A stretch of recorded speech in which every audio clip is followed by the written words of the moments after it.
dando tiempo que se vayan entrando el resto. Hemos tenido mucho éxito en la convocatoria, ustedes saben por lo que les mandó Sergio, que hemos pasado holgadamente los 100, así que, bueno, algunos se va a caer, pero bueno, yo estimo que vamos a hacer unos cuantos. Entonces, empezaremos con esta presentación que ustedes, algunos de los que ya vinieron otra vez a la Comisión de Finanzas, ya la conocen, pero previamente quisiera que el señor presidente les dé la bienvenida a todos. Adelante, Guillermo Ambrosi, con la bienvenida a todos los participantes.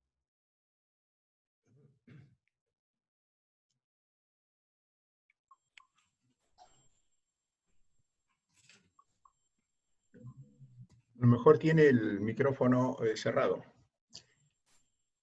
Si abrí el micrófono, que lo tenés cerrado. Ahora sí, perdón. Ahora sí. Sí.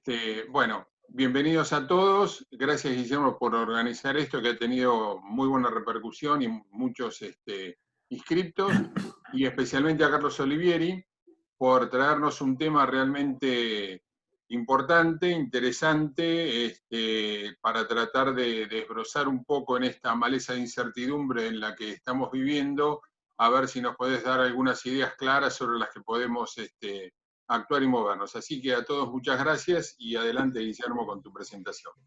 Muy bien. Entonces, vamos a arrancar con un tema que los que ya, como les comentaba, los que vienen asiduamente a la Comisión de Finanzas, es la relación de las monedas nacionales argentinas con el dólar, y vamos viendo un rápido repaso a ver cuántas monedas hemos tenido. Acá, en la primera diapositiva, les pongo una serie de monedas nuestras con la mayor cantidad de ceros que encontré, de los pesos ley 1888 y los australes, y por otro lado los dólares, que ahí los desafío a cada uno que recuerden quiénes son los próceres que están en los facsímiles de cada billete, y le doy a una pequeña ayuda, que entre los norteamericanos hay solamente 2 que no son militares, y entre los argentinos, bueno, ahí tienen para tenerlo, el Día del Ejército que soy, al general Roca, que está abajo de todo en la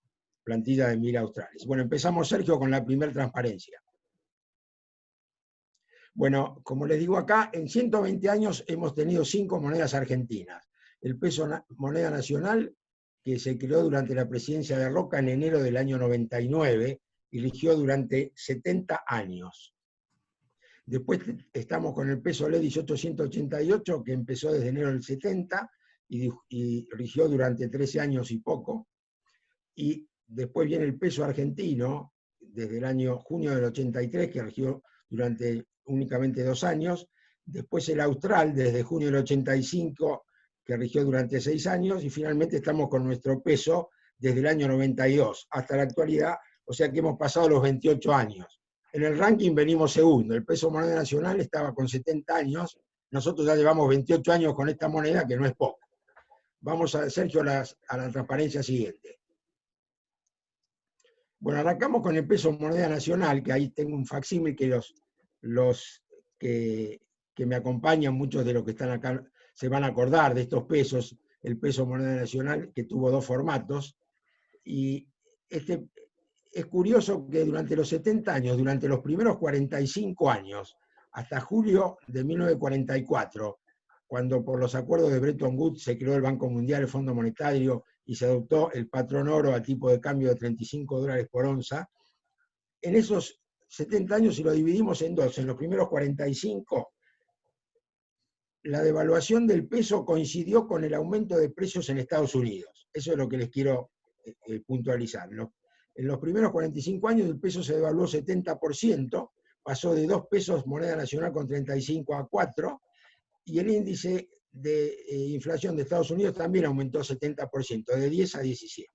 En cambio, en los 25 años siguientes, el peso moneda nacional pasó de 4 pesos a 350 pesos, que fue cuando llegó en la época de Onganía presidente, Krieger Bacena ministro, y ahí el incremento ha sido de 87.500%. Mientras tanto, el índice de precios consumidores de Estados Unidos aumentó solamente el 120%, de 17 a 37.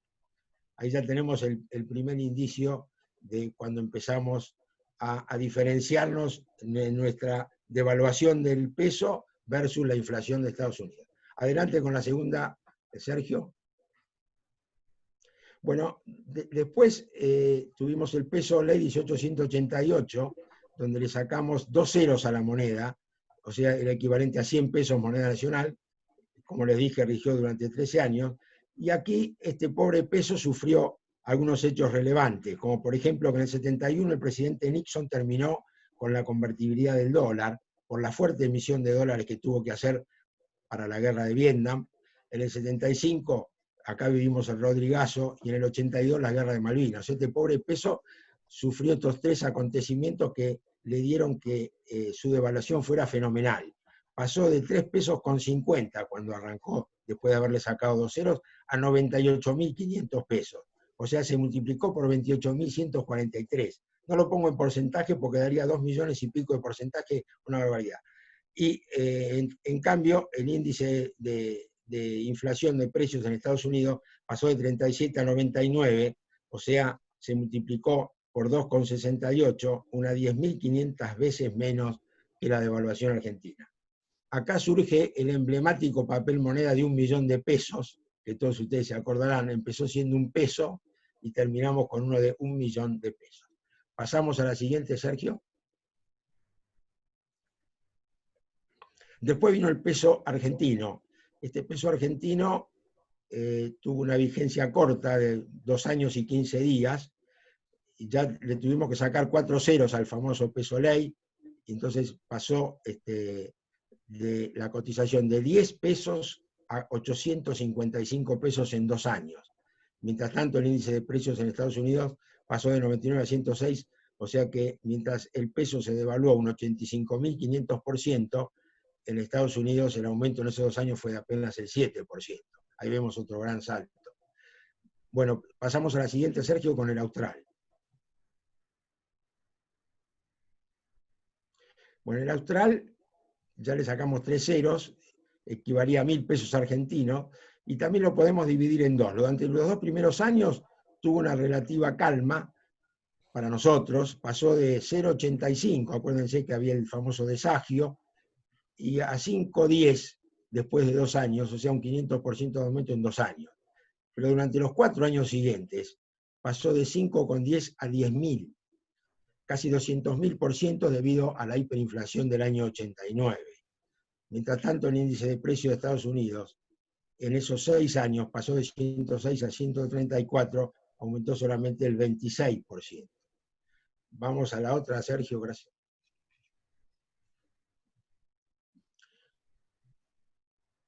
Y finalmente llegamos a la moneda actual, que es el peso o peso convertible, equivalía a 10.000 australes, y por la ley de convertibilidad del año 91, la relación un peso a un dólar, se mantuvo en ese valor por 10 años, hasta diciembre del 2001. O sea que durante 10 años el peso no se movió, algo de inflación habrá habido en Estados Unidos, pero en los siguientes 18 años, hasta hoy, pasamos de un tipo de cambio de 1 a un cambio de hoy que no sabemos bien cuánto es, puede ser 70, puede ser 100, puede ser, le puse 120.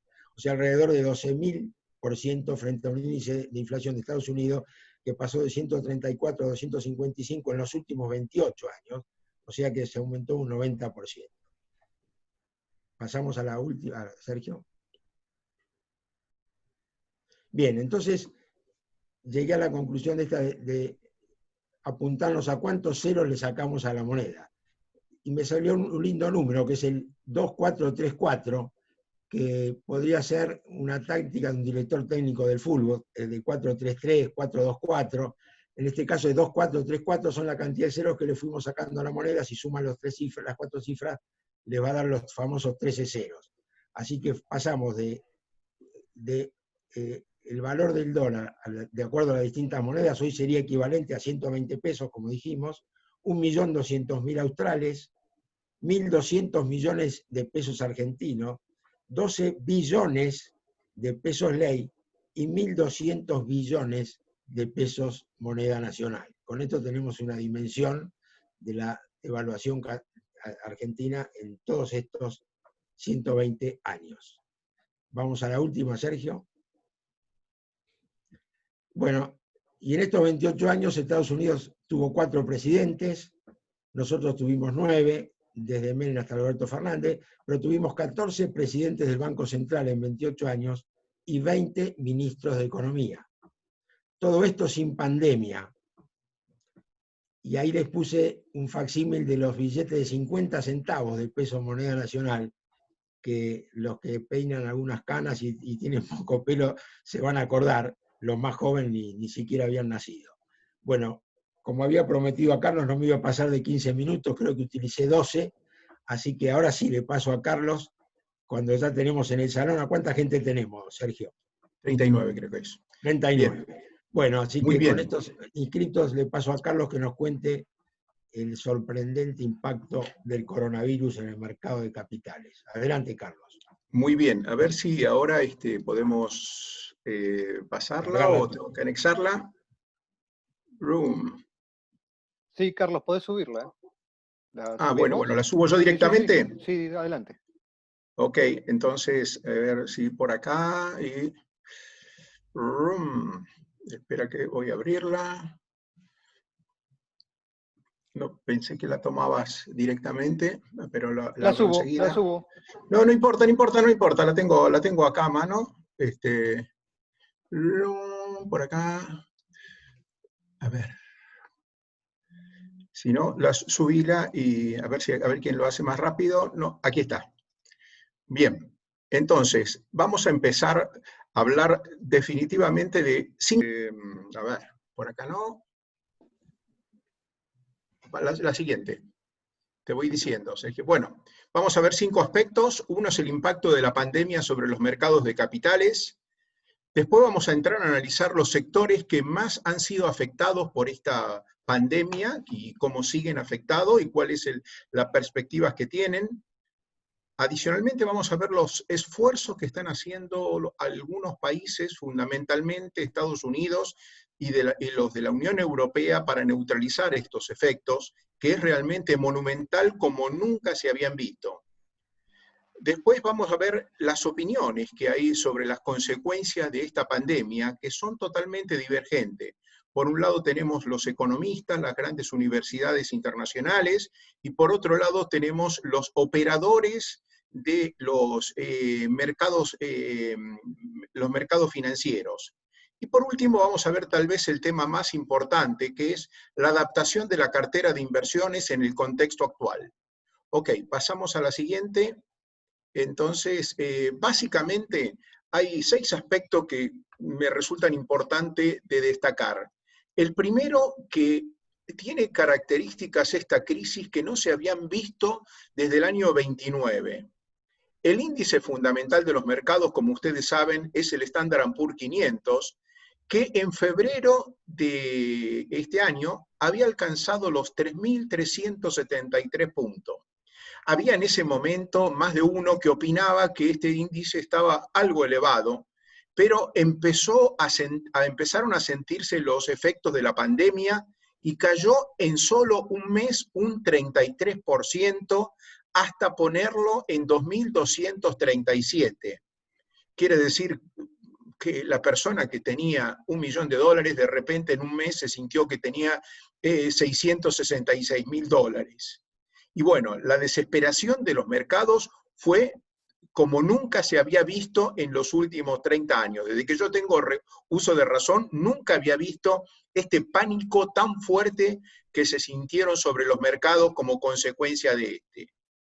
Fíjense que las pérdidas ya recortadas a hoy son equivalentes a un Producto Bruto de Estados Unidos, que son unos 20 trillones de dólares. Hay que decirlo, piensen que, bueno, que son 40 veces el PBI argentino aproximadamente, ¿no?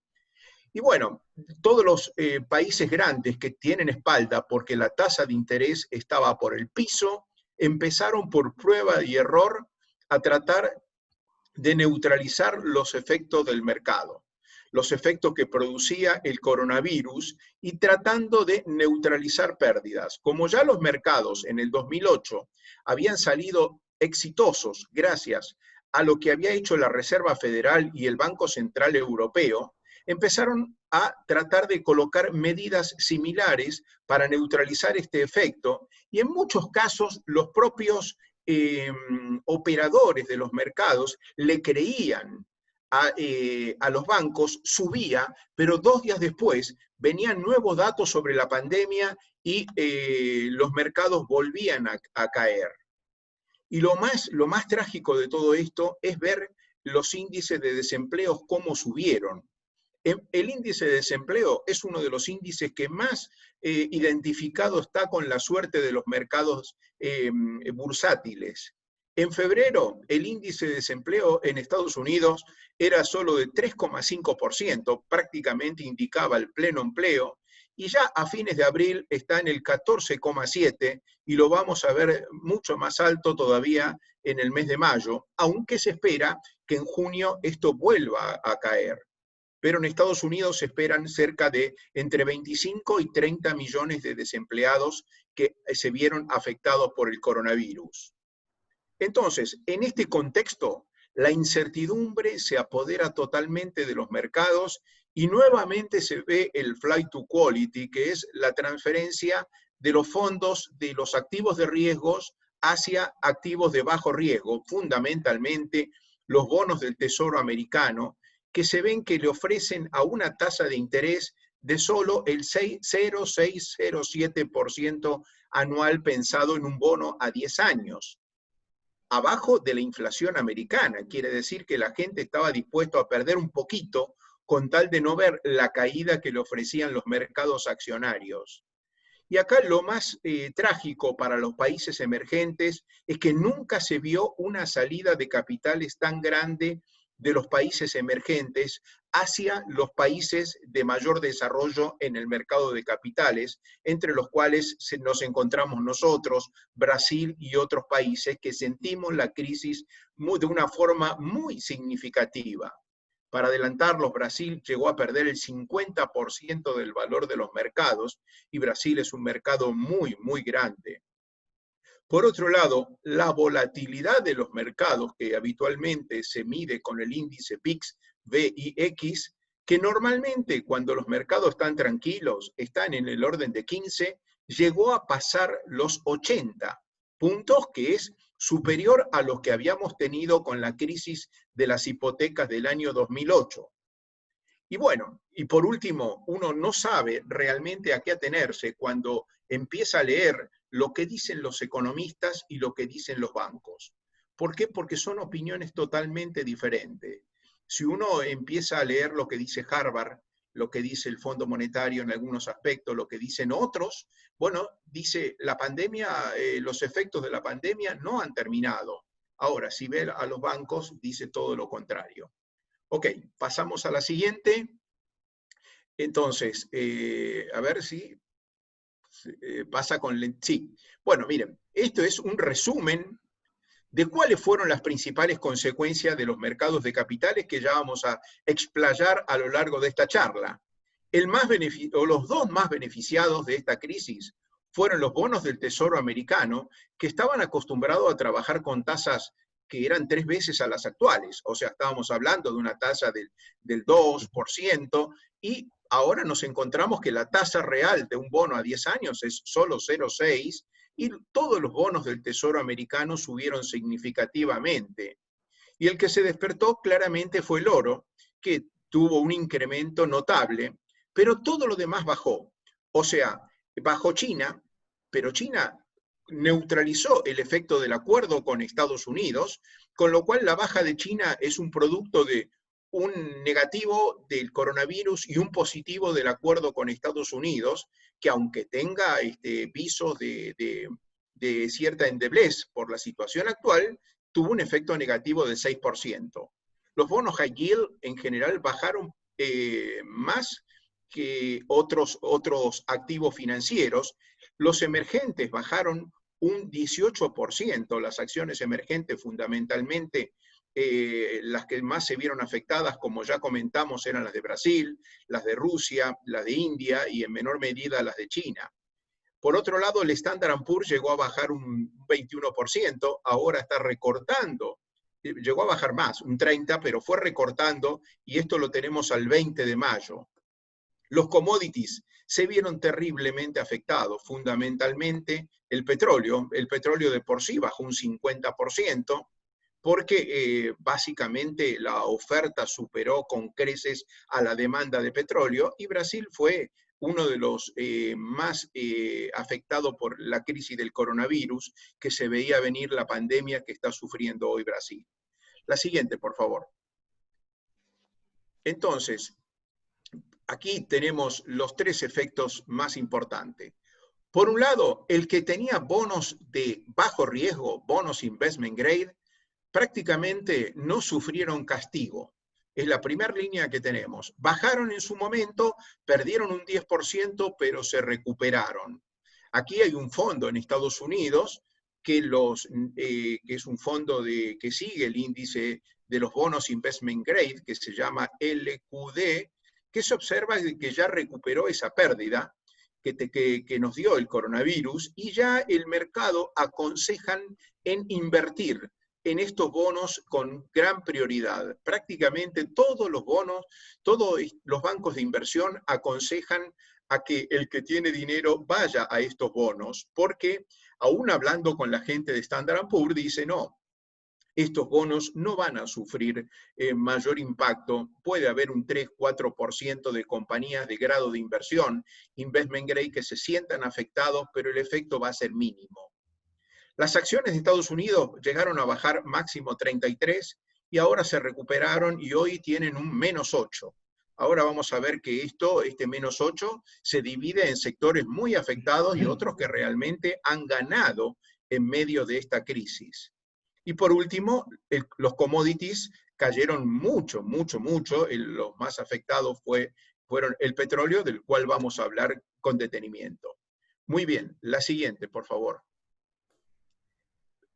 Por otro lado, aquí tienen el VIX. Mire, el VIX es un índice que mide el nerviosismo del mercado. En general, uno ve el mercado tranquilo, es decir, que no va a tener una oscilación de más de 1%, 2% por día, mientras este índice esté por debajo de los 15 puntos. Bueno, nunca se vio desde que se creó el índice, hace como 30 años, que llegara a superar los 80 puntos. 80 puntos está marcando como si uno tuviera 41 grados de fiebre. En la actualidad ya lo estamos viendo entre 25 y 30. Todavía el mercado no se ha tranquilizado plenamente, pero ya no estamos hablando de un índice que pone mal a todos los operadores del mercado. Hoy este índice ha bajado y nos da una oportunidad también de comprar algunas acciones que todavía no se han podido recuperar de los efectos del coronavirus. La siguiente, por favor. Entonces, ¿cuáles son los ganadores, entre comillas, del mercado? Bueno, el índice número 1 de las compañías tecnológicas es el índice del Nasdaq, que está representado por un fondo que se denomina QQQ, que en todo este periodo ganó.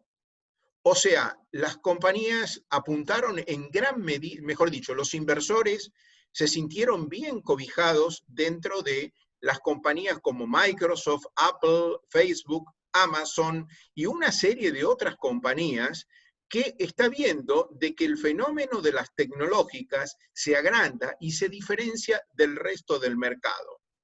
Como vamos a ver, hoy las compañías tecnológicas casi valen el doble que las similares no tecnológicas en cuanto a ventas, resultados, etc. O sea, que el mercado mira con simpatía este sector y se sigue sosteniendo en una medida realmente increíblemente alta. En segundo lugar, como es lógico, el índice XLB es un fondo, un ETF que sigue el índice de compañías de salud que prácticamente se vio afectado muy poco. Hubo muchas compañías que están detrás de la vacuna del coronavirus, Pfizer, Johnson & Johnson, Moderna, etcétera, Gilead, que están, ganando dinero. Obviamente que si uno la emboca en una compañía que descubre esta vacuna, se va a llenar de dinero. Pero uno lo que puede hacer es decir, bueno, cada vez se le da más atención a este índice XLB y uno se puede sentir tranquilo apuntando a este segundo sector.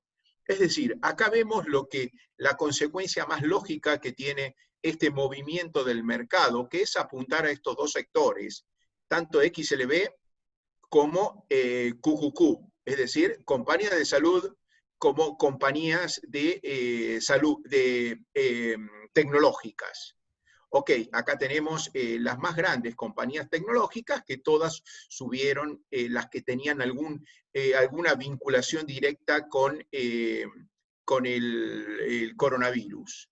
En menor medida se vieron afectadas las compañías de comunicaciones, que perdieron, pero menos de lo que perdió el mercado americano en su conjunto, que acá está reflejado a través del índice, el índice Standard & Poor's 500, que a través del mercado uno lo puede comprar con el fondo SPY.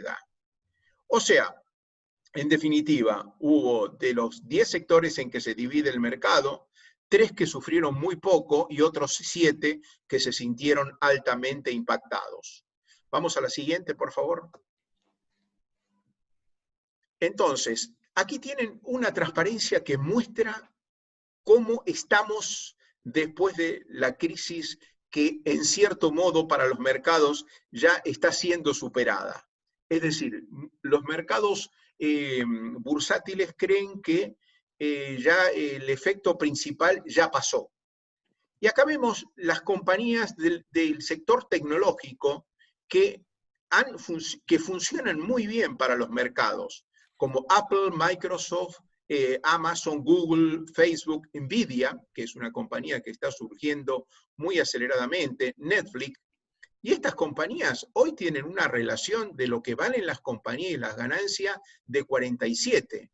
Es decir, en otras palabras, si siguen con las ganancias actuales, el valor de estas compañías se recupera en 47 años. Y estas compañías, que antes valían 5 veces las ventas, hoy valen 9 veces las ventas.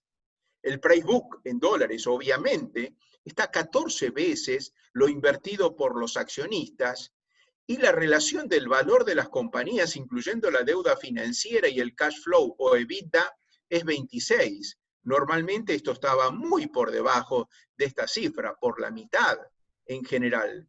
Pero han tenido una característica que el mercado valora cada vez más, que es el incremento de ventas y el incremento de ganancias. Estas compañías han crecido las ventas de una forma muy significativa. O sea, han aumentado este conjunto un 20% las ventas en un mercado que crecía poco, 2-3%, estas ganaron 20%. Y el incremento de ganancia ha sido en este conjunto de un 46%, por eso el mercado apunta a QQQ, que es el que engloba las compañías que incluyen el primer grupo.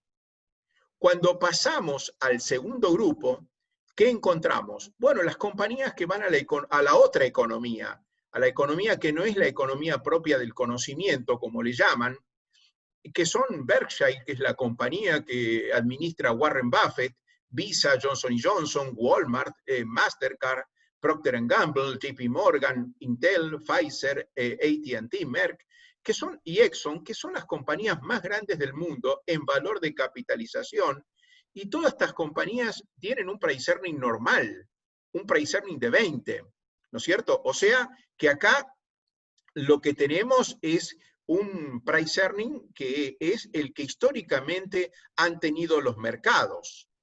También estas compañías siguen valiendo las mismas relación que veíamos del valor de las compañías y las ventas. 5 veces las ventas. Las compañías normalmente han valido esto. No lo que valen hoy las tecnológicas, pero claramente están arriba.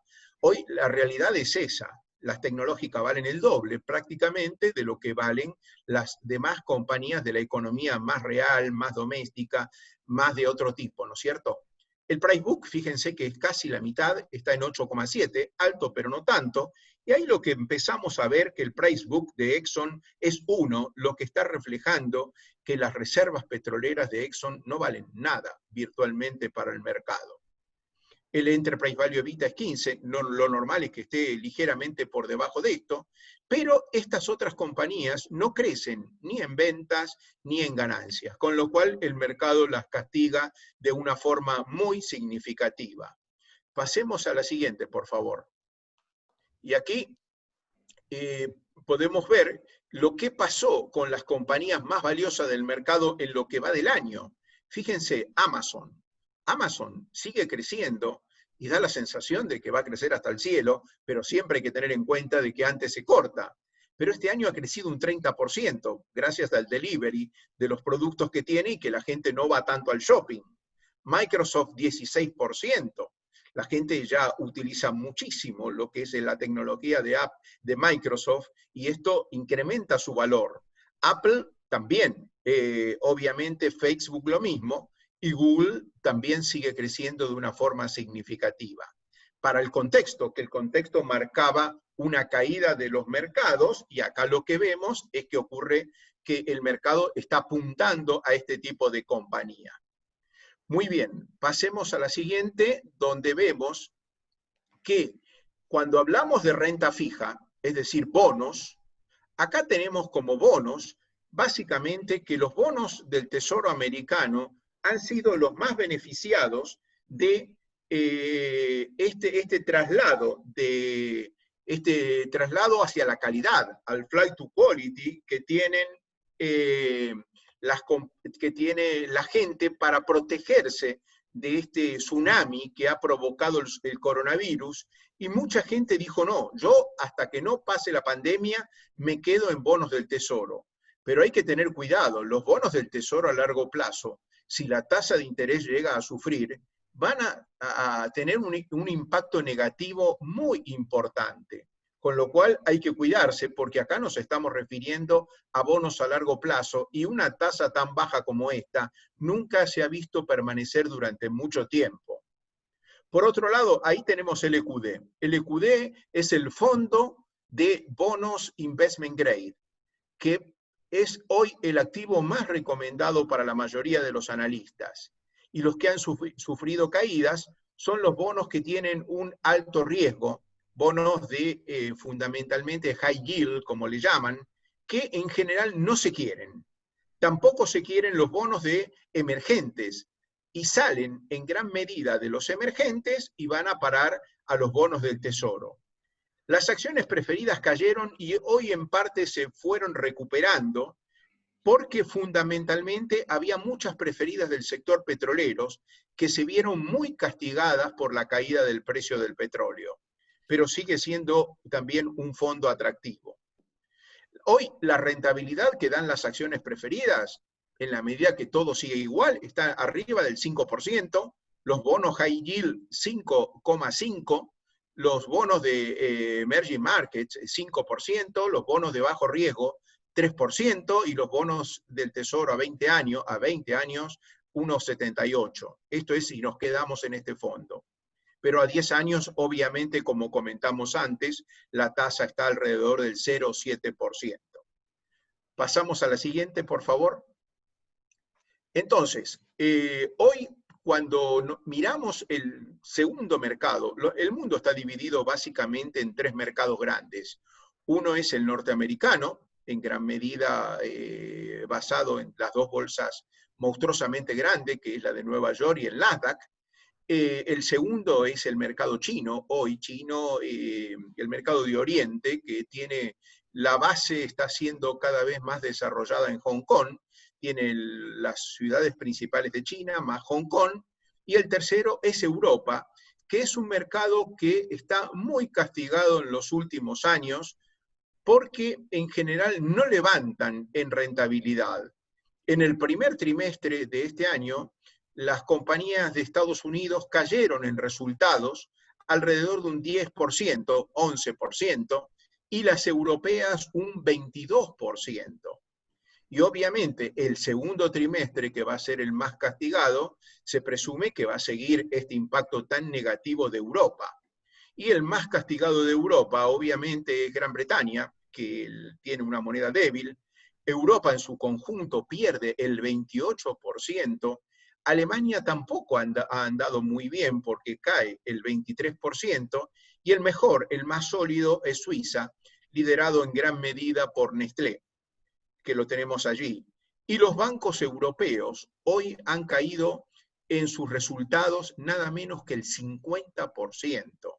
O sea, la caída de algunos bancos europeos en cuanto a resultados ha sido monumental. Se han salvado muy pocos bancos. ¿Por qué? Por la posible incobrabilidad de compañías que no van a poder contrarrestar el efecto del coronavirus. Pasamos a la siguiente, por favor. Entonces, los mercados emergentes, bueno, ahí el que lleva la bandera justamente de la caída es Brasil. Brasil tuvo dos consecuencias, la caída de sus compañías en cuanto a cotización en reales, a lo cual se agrega la fuerte devaluación del real y una impresionante salida de capitales de Brasil hacia los Estados Unidos. En menor medida, India, que cae un 28%, Rusia, que también cae un 26%, y China un 5%. China es el que más se ha salvado porque tiene neutralizado el efecto del coronavirus y aunque han caído en el primer trimestre, se está levantando bien y se ven en este momento un crecimiento en el valor de algunas compañías y otras que ven peligrar su situación por los insistentes rumores de que puedan ser expulsadas del mercado norteamericano.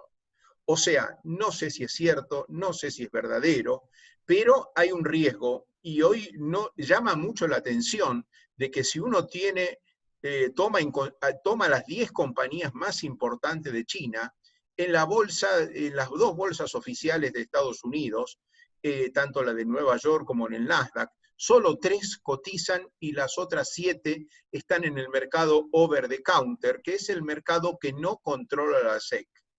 O sea, tenemos una luz amarilla sobre esto y el desarrollo del mercado de Hong Kong tiene un problema por las propias relaciones entre Hong Kong y China y las relaciones que se están enturbiando sobre Hong Kong y Estados Unidos, a pesar de que en general tenían acuerdos muy importantes.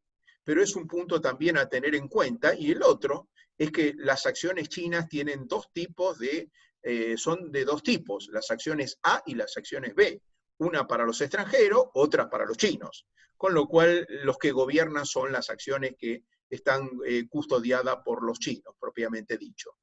Sigamos, por favor. Cuando vemos lo que ha pasado en Argentina, bueno, Argentina desde las PASO hasta ahora no deja de caer. O sea, acá tenemos que el mercado de bonos cayó un 50%, neteado de lo que se cobró de los intereses del bono, el AI-24, que es el bono más líquido de Argentina. O sea, perdió aproximadamente un 50%. Los bonos a largo también han perdido un 50%. Las acciones de Telecom, que es una de las compañías que más trading tiene, un 49%, y los bancos argentinos alrededor de un 65%. O sea, la caída del Merval en Argentina es monumental y hoy el Merval en dólares está tocando los pisos históricos. Están realmente muy baja y acá también hay oportunidades para aquel que se sienta a esperar al mediano plazo, porque por más que sea, el Merval siempre se recuperó. Y hoy tenemos una oportunidad, pero hay que tener paciencia, hay que mirarlo no en el corto, sino en el largo plazo, y todos están mirando continuamente qué pasa con el acuerdo de Argentina y su default, que cosa que esperemos que en los próximos días se nos aclare.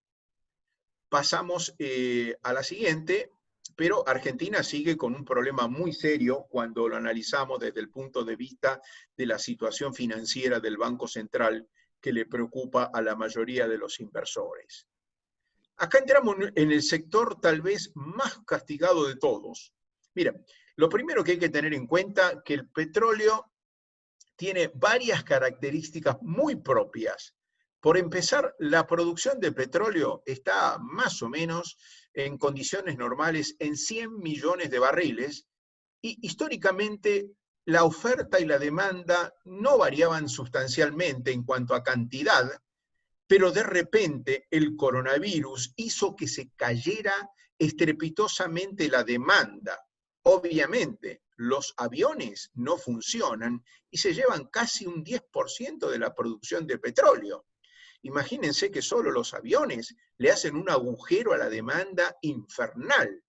Acá lo tenemos con YPF, que no sé qué está haciendo con el JP1, pero claramente no lo puede vender, lo tiene que degradar para venderlo. Y lo mismo le pasa a la mayoría, a todas las compañías de petróleo. Y acá se da un fenómeno muy particular, que el gigante del petróleo, que es Aramco, puede producir a un costo que es aproximadamente el 25% del costo de las compañías que hoy cotizan en Wall Street. O sea, mientras un barril de petróleo, digamos, en promedio del mundo puede estar en $40, Aramco lo puede producir a 10. Y por lo tanto, y aparte tiene unas reservas monumentales, con lo cual aquí hay que tener muy en cuenta este gigante que puede mover el mercado como se le da la gana, y junto a Rusia, que tiene también una fuerte producción de petróleo, pueden hacer jugar los mercados de una forma significativa. Por eso hemos visto que el petróleo, que a principio del año estaba oscilando en los $50, 54, que permitía producir ganancias a prácticamente todas las compañías, se ve caer al 29 de abril a $18. O sea, 54 a 18, es monumental la pérdida que tuvieron, porque no sabían dónde poner el petróleo.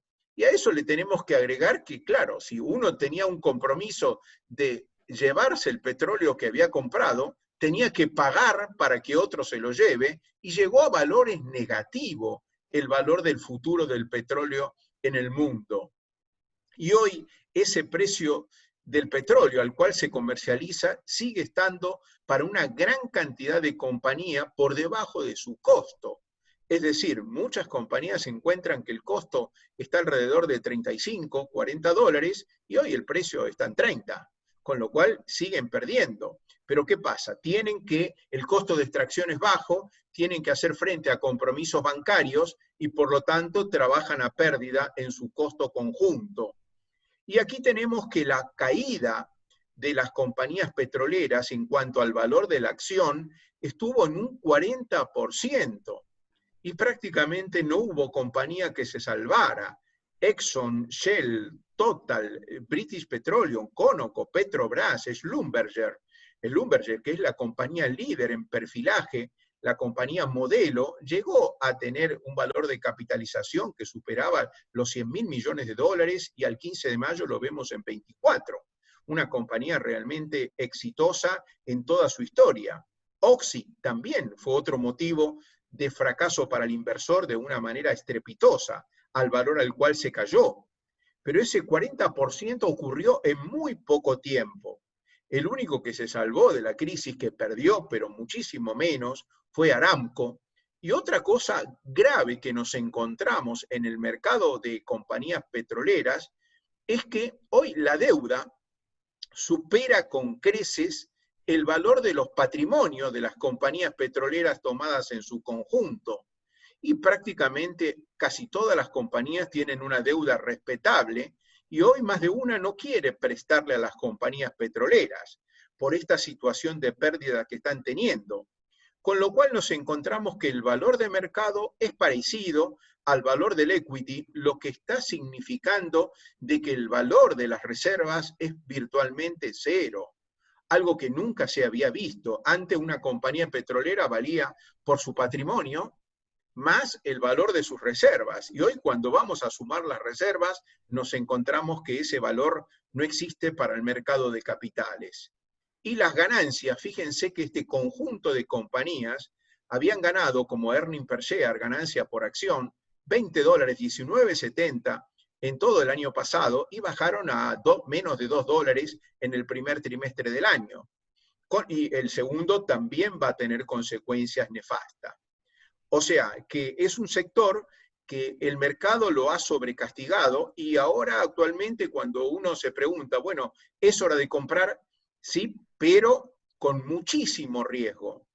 Este es el sector que peor le fue en los últimos 10 años y las energías renovables encima lo castigan más y más, con lo cual es un sector para comprar algunas compañías con mucho cuidado y con gran riesgo. Pasamos a la siguiente. Muy bien. El sector de turismo es otro de los sectores que fue tremendamente castigado, igual que el petrolero, ¿no es cierto? Acá nos encontramos en un grupo de 9 compañías y también tenemos datos realmente muy preocupantes.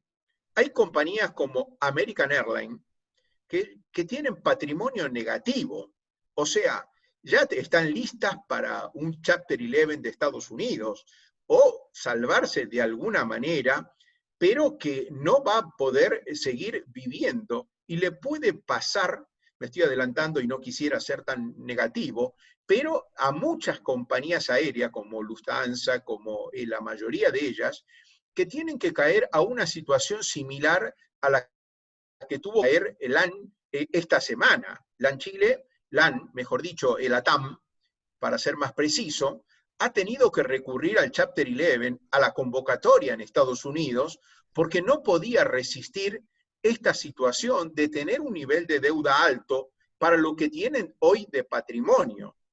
Hoy, ¿quiénes se salvan? Compañías como Disney, por ejemplo, que tienen un patrimonio importante frente a su nivel de deuda. Compañías como Universal o Comcast, que tiene video, tiene parques, tiene una serie de negocios que en su conjunto, bueno, están teniendo un cash flow relativamente positivo y se lo ve salir en el corto plazo.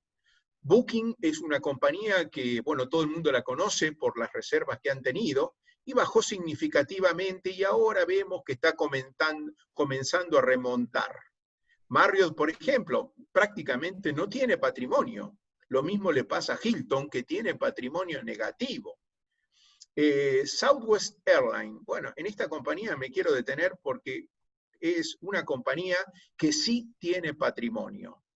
Y es una compañía, miren, realmente la subida que ha tenido en los últimos días y el recorrido que puede tener la acción, es una de las compañías más atractivas de todas las que le comenté en estos 2 sectores que estamos analizando. O sea, es una compañía que tiene una situación financiera más sólida y hoy está ideal para comprarla y venderla a futuro con una rentabilidad realmente altamente positiva, porque no tiene un nivel de deuda tan preocupante como las demás y una capacidad de cash flow realmente muy buena. Pero obviamente está castigada porque gran parte de sus aviones no funcionan, pero es una compañía doméstica para el mercado norteamericano. Delta fue una compañía que compra a Warren Buffett, la vende, porque también está en una situación similar a American Airlines y a United, y hay que tener en cuenta que en Estados Unidos existe el efecto Crown Down, que es que el acreedor, cuando una compañía tiene un nivel de deuda muy grande y llega a un acuerdo, virtualmente convierte parte de esa deuda en capital, pero en condiciones más ventajosas de la que tenía el accionista. O sea, uno se puede encontrar que el valor de mercado es bajo, pero realmente si le hacen un crown down puede llegar a ser menor aún el valor actual. Por eso el valor de American Airlines, mira, American Airlines es una de las compañías más grandes del mundo y vale 4.000 millones de dólares, no vale nada. Piensen que un avión vale 100, 200 millones. Acá recuerdo las viejas épocas de aerolínea con nuestro presidente aquí de la Cámara. Pero bueno, realmente 4.000 millones frente a una compañía que maneja más de 1.000 aviones, no es nada. Pero claro, no es el volumen de la venta lo que valora la compañía, sino su situación financiera. Pasemos a la siguiente, por favor. Bueno, fíjense hasta dónde llegó este fenómeno de cambio de valor de las compañías. Y acá tenemos el caso de Zoom, que estamos utilizando y sufriendo para nosotros que recién empezamos. Zoom, digamos, tenía un valor tremendo. La acción de Zoom teníamos en $170. La compañía vale 50.000 millones de dólares. O sea, 50.000 millones de dólares es el equivalente a la suma de Southwest, Delta Airlines, United, Lufthansa, American Airlines, Air France, prácticamente todas las compañías aéreas. O sea, y es una compañía muy chiquitita en valor de ventas, excepto que ahora se larguen a decir, miren, con todo lo que utilizamos Zoom, el valor de ventas se fue para arriba, pero tiene un patrimonio, mire, de 833 millones frente a 48.000 millones de valor de mercado. Todo el mundo se tiró a la pileta con Zoom, y el año pasado Zoom, está bien que no la conocía nadie, pero eran 22 millones. Fíjense la relación que da el valor de la compañía versus lo que ganaba en el pasado cuando el coronavirus no estaba. Obviamente que se entiende de que la mayoría de la gente va a seguir utilizando Zoom, pero realmente la atracción que provocó en el mercado fue totalmente desmedida. Todo el mundo fue a comprar y realmente, bueno, hoy lo dejaron en un valor de mercado tremendamente alto. Y acá hay que tener cuidado. Mucha gente cree que, bueno, esta compañía va a tener éxito. Voy y la compro, pero ¿a qué valor la está comprando? Piensen un poquito, o sea, ¿a dónde llegan estos valores de la gente que a veces no analiza nada, se tira a comprarla y después pueden caer a un valor razonable? ¿Ok? No me quiero adelantar a lo que puede valer en el futuro porque a lo mejor hace un descubrimiento extra y el valor se va de 48 a 80, pero es difícil que esto realmente ocurra. Pasamos a lo siguiente, por favor, al siguiente. Muy bien. Cuando entramos en las ayudas de los gobiernos de los distintos países, vemos que las ayudas fueron realmente monumentales, muy superior a la que teníamos en el 2008 con la crisis hipotecaria. Pero claro, para los americanos, para el propio Bernanke, que comentó sobre este tema hace relativamente poco, él que fue el artífice de la recuperación de la Reserva Federal de Estados Unidos, decía que la crisis del 2008 ocurría dentro de un campo en el cual él se sentía mucho más seguro que porque no le sabían decir cuándo terminaba. Lo dijo en el momento donde en el cual la pandemia estaba en su mayor desarrollo. Y acá teníamos que, bueno, Estados Unidos realmente se prestó a planes de todo tipo y color, poniéndole cheques a todo el mundo que estaba desocupado, comprando acciones, que es lo que está por comprar si es necesario, comprando bonos de compañías, haciendo de todo para recuperar la economía. Pero claro, tiene una tasa de interés que está por debajo del 1 y por debajo de la inflación americana, cosa envidiable para nosotros. O sea, que la ayuda ya aprobada para la Reserva Federal ya estaba en 22% del GDP americano y hay otros 2 trillones más que están en curso y que ya van a ser aprobados.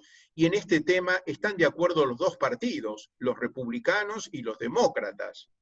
En la eurozona también se notó el acuerdo, ahora más todavía que Alemania se suma a la ayuda financiera que van a recibir fundamentalmente Italia y España, con lo cual la eurozona hizo un esfuerzo grande y lo sigue haciendo, que va a estar en aproximadamente el 10% del Producto Bruto de la eurozona, lo ya aprobado, y otros 10 que pueden venir. O sea, podemos llegar a encontrarnos con unas ayudas del orden del 20% del Producto Bruto de la Unión Europea.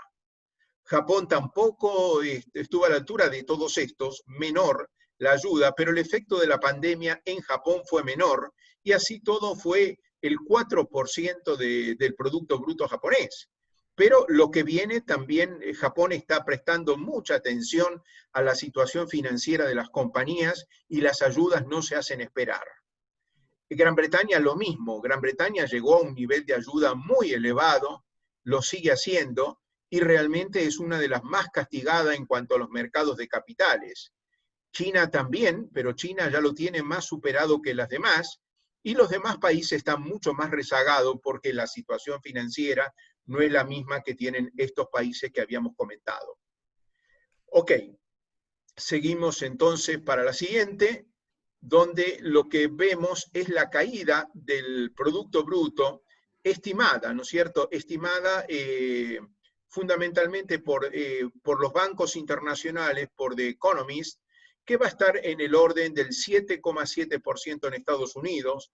Argentina está beneficiada, para mi modo de ver, porque me da la sensación de que la caída puede ser mayor al 5,8%, pero tomo datos relativamente oficiales. Chile menos, Japón 7% de caída, que es monumental para Japón. China no. China va a tener un crecimiento del PBI muy ligero con relación a las cifras chinas, que estaban en 5 o 6%, va a crecer el 1%, y la eurozona va a estar a nivel de caída como Estados Unidos. Es decir, se ve una caída del orden del 5% del Producto Bruto Mundial, cuando las estimaciones iban mucho más arriba, estaban en el 2,5%, menos 7% del efecto de la pandemia, nos quedamos en el 4,8% que tenemos de estimaciones de caída del Producto Bruto Mundial. Pero lo más llamativo de todo esto es que los mercados de capitales descuentan que en el 2021 la situación se revierte totalmente. Y Estados Unidos va a volver a crecer a un ritmo del 6%, y eso hace que todo el mundo aplauda y diga, en gran medida la crisis ya pasó. Inclusive Argentina tiene un pronóstico positivo para el 2021, Chile lo mismo, Japón a tasas muy altas para lo que es el crecimiento japonés, China vuelve a crecer a tasas significativamente como el pasado, Europa también, y en eso se basan los pronósticos que hacen que los inversores apunten otra vez a comprar acciones. O sea, en gran medida no se basan en lo que vaya a pasar en el 2020, sino lo que se descuentan para el 2021, y los mercados están suponiendo de que en el cuarto trimestre de este año vamos a tener la vacuna, aunque la Organización Mundial de la Salud no lo diga, aunque la mayoría de los científicos no se orienten a decir que vamos a tener vacuna en el cuarto trimestre, pero hay una gran cantidad de experiencias positivas que se están observando de parte de muchas compañías que se están sumando a descubrimientos muy favorables, y ya se hacen experimentos sobre seres humanos, cosa que está tremendamente adelantado, y hay compañías como Moderna de Estados Unidos, como Pfizer, como Johnson & Johnson, como una gran cantidad de compañías que están diciendo, bueno, estamos acelerando el proceso y nos podemos encontrar con resultados positivos hacia fines del 2020. ¿Qué es lo que piensan los mercados, más allá de lo que opinan los científicos? Pasamos a la siguiente. Bueno, y acá entramos a algo que desorienta muchísimo. Cuando uno analiza lo que dicen los bancos, prácticamente cuando uno analiza lo que dicen JP Morgan, Morgan Stanley, Wells Fargo, Bank of America, que son los 4 bancos americanos, Goldman Sachs, etcétera, etcétera, se encuentran de que todos ellos son altamente positivos. O sea, Goldman Sachs en su momento sacó un informe diciendo, bueno, el cataclismo se viene, la situación es tal de que tal vez en ese momento que estábamos observando un Standard & Poor's del orden de 2.500, 2.600 que se aproximaba, 2.600 estaba en ese momento, y pronosticaban que se caía hasta 2.000 ese índice.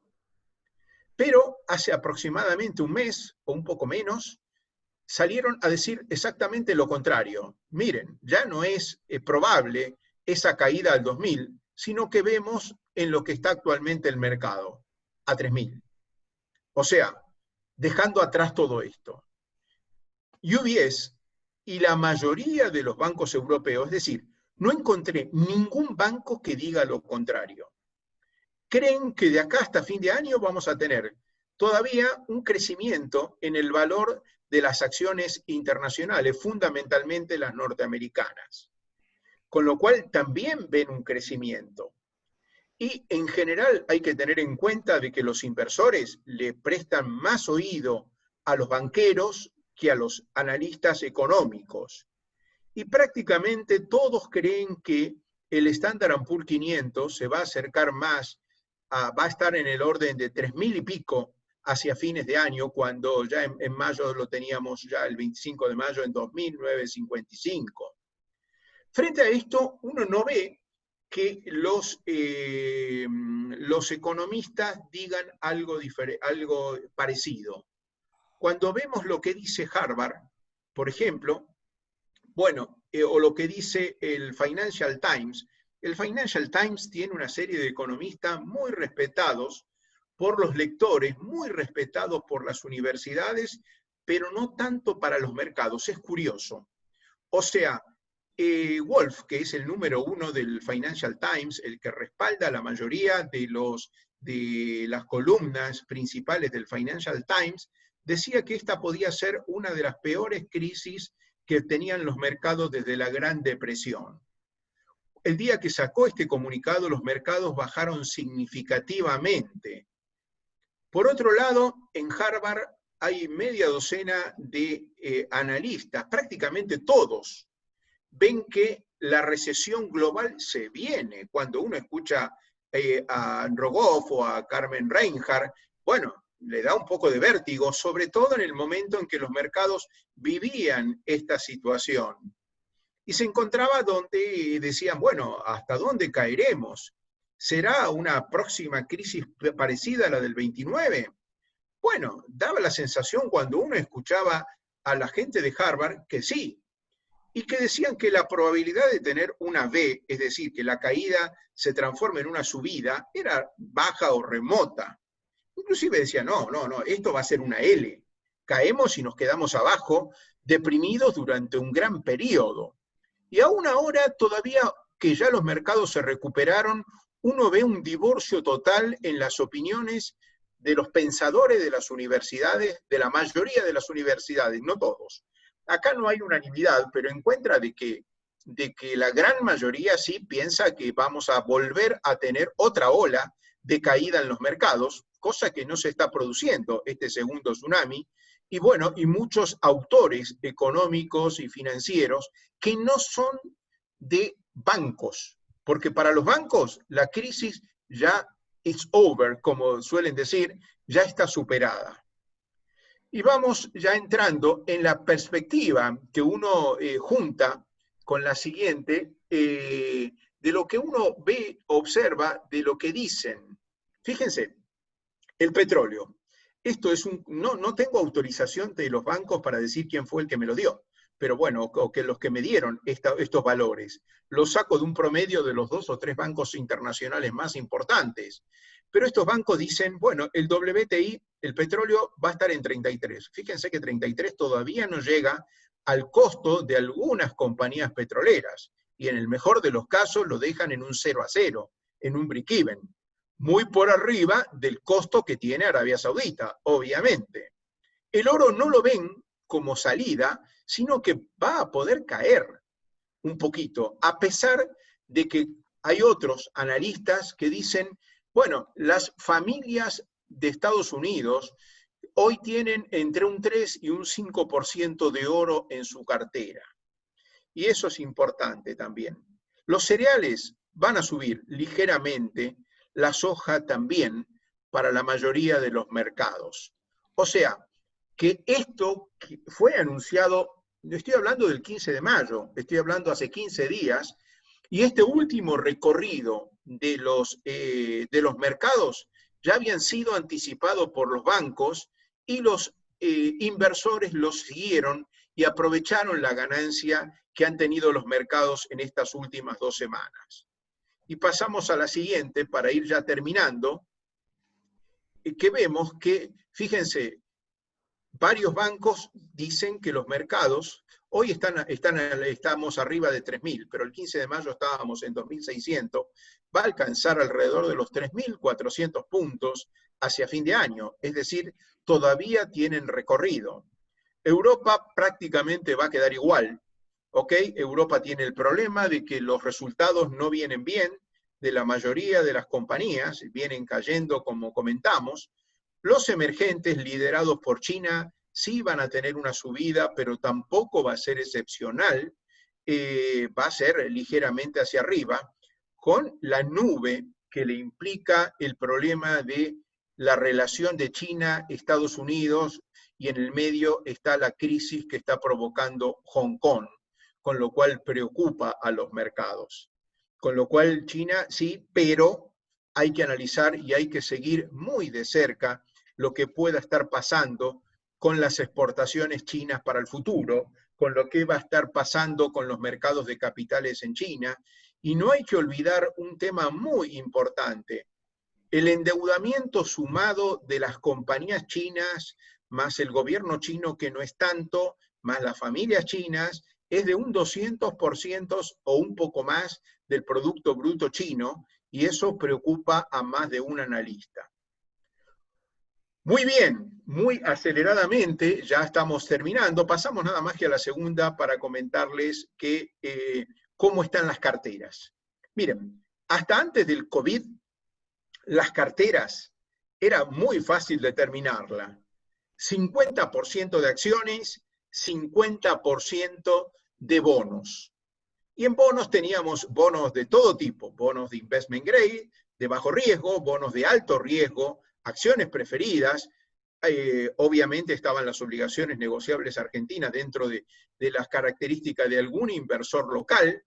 Y por otro lado, las acciones apuntaban más al mercado americano, en menor medida a la China, y el resto emergentes en alguna menor proporción.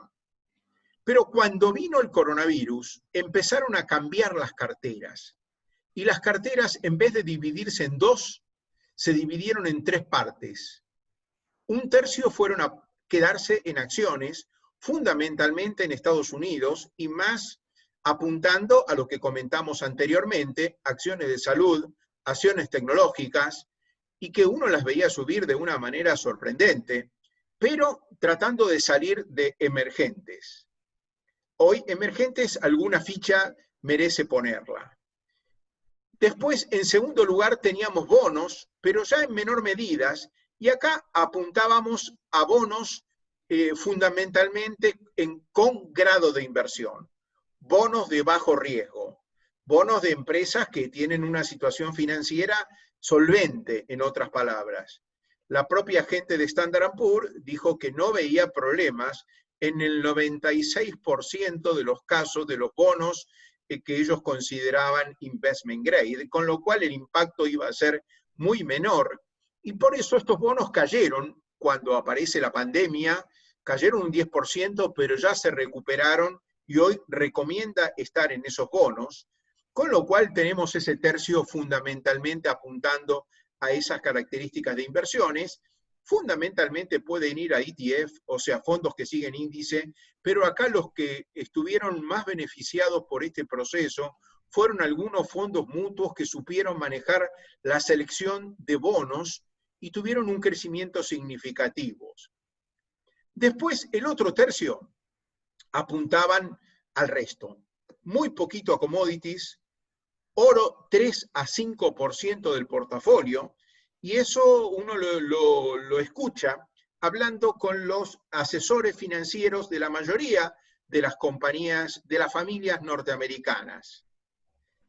También algunos recomiendan que hay que estar en small business de Estados Unidos, en lo que se llama el índice Russell, fundamentalmente, pero acá no hay unanimidad en cuanto a la recomendación. Uno encuentra que el Citi sí lo recomienda, pero encuentra otros que dicen no, vamos a las compañías que están más sólidas. También apuntan a un porcentaje menor en compañías chinas, porque la subida va a ser clara y siguen siendo los sectores estrellas tecnológicas de Estados Unidos y salud. Más allá que las tecnológicas estén a un valor alto, más allá que uno puede pensar, bueno, llego hoy cuando ya están arriba. Sí, es cierto. O sea, hoy las tecnológicas están en un punto alto, difícilmente tengan un recorrido mucho más arriba, y cuando uno piensa en tecnológicas tiene que pensar que no puede volcar la mayor parte de la cartera en estas acciones por el riesgo de encontrarlas sobrevaluadas. ¿Ok? Entonces, les quería comentar, pasando a la siguiente, que hoy las expectativas ya lo hemos visto, que apuntan a ir para arriba, ¿no? La siguiente, a ver si hemos puesto 2 veces, pero ya esto lo comentamos, la siguiente es que cualquier duda, cualquier pregunta que quieran hacer y que no lleguemos a hacerlo en este momento, me pueden mandar un mail, ahí tienen mi mail que salió un poco chiquito, es oliviericarlos@yahoo.com, y trataré de evacuarle la duda que pueda, ¿no es cierto? O sea, tengo una base de datos enorme, más que, y tengo, por suerte, hablo permanentemente con gente que está en este ambiente en Estados Unidos y que lo está haciendo muy bien a pesar de los pesares. Bueno, quedo a disposición de las preguntas que quieran hacer, a ver si podemos evacuarla. Muy bien. Bien, vos tenés, Sergio, las preguntas en el chat, ahí veo, ¿no?